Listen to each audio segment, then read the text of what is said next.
The fastest way to a no is to never ask the question. Negotiating is hard, and that's why I'm here to help my clients negotiate the best deal for them. And over the past few months, I've encountered the same scenario over and over and over again, so I thought I'd share.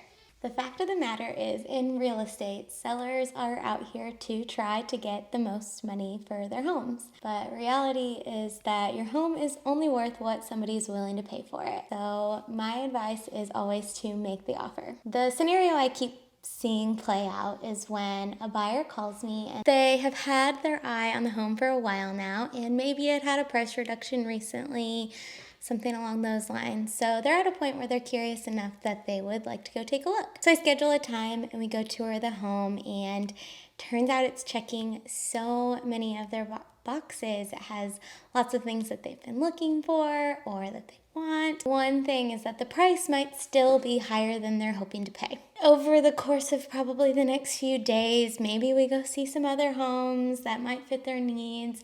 Maybe they talk about it a little bit more and they decide they would like to make an offer on the home. My job is then to run some numbers for them and give them my thoughts on current market value.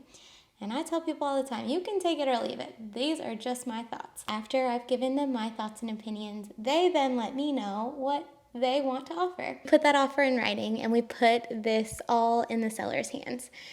Best they can say is yes. I encourage people to remember that we're not here to make anyone else's decisions for them. It's really important that we just tell them what we're able to do, and they do the same. This process can go back and forth a few times. I mean, we're not always giving our best and final offer right at the beginning. Throughout the course of a couple of back and forth negotiations, we have a pretty good idea of where the seller stands and where we stand. And the goal is to meet somewhere in the middle. The quickest way to a no is to never ask. We don't know for sure what the seller is willing or able to take. It's really important that we make the offer, we back it up with evidence of other sales and market data and all that stuff that says we didn't just make this offer because it was a number we decided and we just threw it out there. It's important for me to do my job and find those comparable solds that sold at a price that you might have been more comfortable with.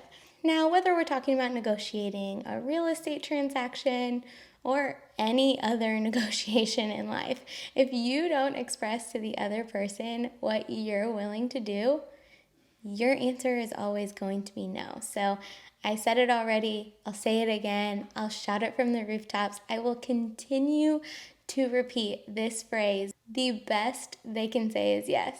A lot of people will counter that with the worst they could say is no. Reality is the worst case scenario is we're still where we are today. So you are no worse off than you were before you made that offer.